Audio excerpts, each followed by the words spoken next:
Hey guys, what's up? Today I want to try and sell you on the idea of trying a pretty special game called Firewatch.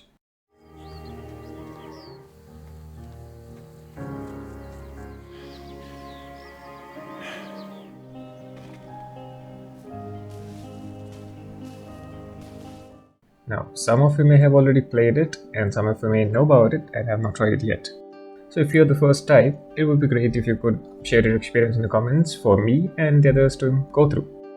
And if you're the second type, well, let's see if this video can change your minds.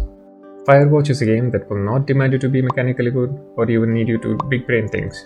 No, it's a cozy atmospheric game that lets you breathe free and, take a moment in an otherwise stressful lifestyle. Now, I don't want to give away spoilers yet and ruin let's just say there are spoiler type stuff. I'm stressing on yet because I do want to talk about the story towards the latter half of the video. I'll let you know when the spoiler starts so they can stop the video if you want to experience it firsthand and not play with a bias. If you've already watched my playthrough before this video, then you probably know what I'm talking about. Okay, so let's get into the details of the game. We play as Henry, a man seeking refuge from the anxieties of life by becoming a fire lookout in the secluded Shoshone National Forest. Is that how it's said? Anyway, he's flawed, fighting his demons and a strained relationship, but his vulnerability feels genuine, so we can relate to him instantly. And then we have Delilah, our fellow lookout and also the supervisor, stationed miles away. We meet her first through crackling radio chatter. Hello, Two Forks Tower. That's it. These are our main characters. This means that Delilah becomes a lifeline, her dry humor and enigmatic personality fueling the game story. There's some guy out here. Some guy? Wait, he's looking at you? Is he doing anything else? I don't think so. Henry, there's something someone should have told you about this area. What is it? It's outside. Come on. The whole thing. And people come and go as they please. It's madness. Yeah, okay, I get it. Of course, we can always enjoy the game's general atmosphere, but it's great if there's another character to talk and have a conversation going, don't you think?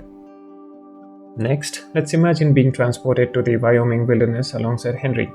I say imagine because I have never been there or any of American wilderness, as you can guess from my accent. Anyway, Firewatch's visuals are stunning landscapes of, well, everything. The art style, it's not hyper-realistic, but it has this sort of painterly touch. A detailed painting because keen attention has been paid to details from weathered wood of the lookout tower to worn maps and scribbled notes scattered throughout the Firewatch world. But the world isn't silent. The sound design amplifies the experience, as we know. So we hear wind whispering through the trees, birds chirping, and the occasional animal rustling, enough to create a sense of untamed wilderness.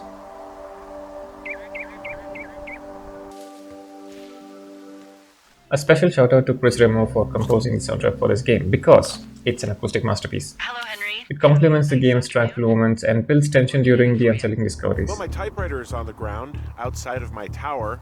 You right? Yeah, look, the wind? No. How the hell? You should get inside. Plus, when you look at a world that resembles a beautiful painting, great music is absolutely necessary, no? And then there's voice acting. Rich Sommer as Henry and Cissy Jones as Delilah deliver phenomenal performances. They have successfully captured the essence and nuances of their characters, the personalities, and the evolving dynamic between them. Here, listen to this and pay close attention to how they talk. Are you drunk? No! I am getting drunk. Good plan. I'm a good planner. Amazing people, aren't they?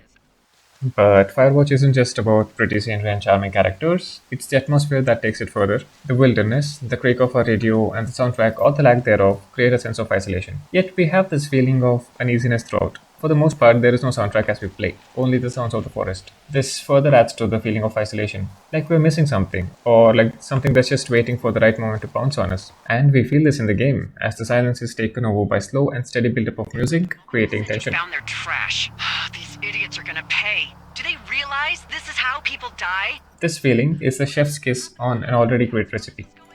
Okay, spoiler alert. Seriously, you should play it first. Now, I really want to talk about the story as a whole. The story is great, for the most part, I'm going to recap the story quickly. At some point, she talks to us about a father and son who had stayed in our lookout a few years back and how she talked to the son a lot and how their father seemed off. She tells us that one day both of them left without a word and she's not heard from them since. More days go by, and on day 76, Delilah asks us to check out some disturbance near the lake where we first found the teenagers skinny dipping. So we go there and we find a clipboard that shows conversations between Delilah and us logged.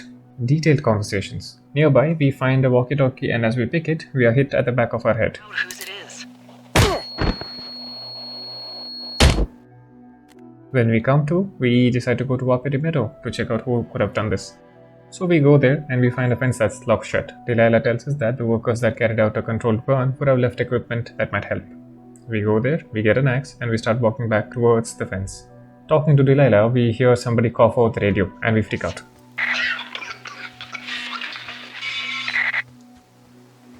Did you just cough? No. Did you just cough? No. Oh, fuck. Fuck. Delilah asks us to go to our lookout and stay put. The next day, she asks us to go to Cotton Oak Clearing in a cryptic way, and once there, we find a new walkie-talkie. Now, she tells us that the other lookouts have not had any issues and that we should go to Wapiti Meadow to find out answers. We go there and we find surveillance equipment, radio tower, soil grid, and a tent full of supplies, notes, etc. There we find logs and detailed reports on Delilah and Henry's personalities. Delilah has a meltdown and suggests burning the place down. We should just burn the place down. We don't, and we leave from there. Some distance away, and we see the place going up in flames. That night, we follow a signal to find the key to a locked cave nearby the lookout. We reach the lookout and find a cassette taped to our door which plays the conversation Delilah and we had, and edit it to make it sound like we were responsible for the new fire.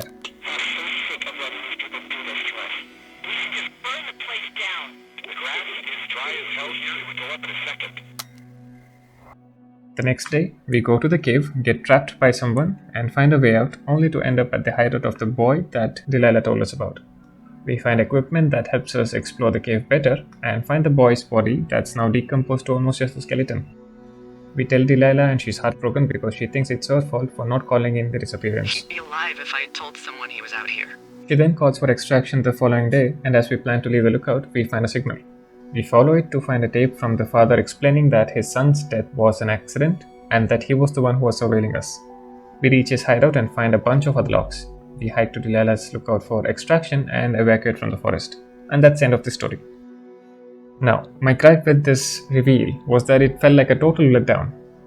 Given that we found high-tech surveillance, which was hidden away nicely from the lookouts, detailed logs of conversations, etc., the expectation was that something more was going on. Something sinister, or at least something weird.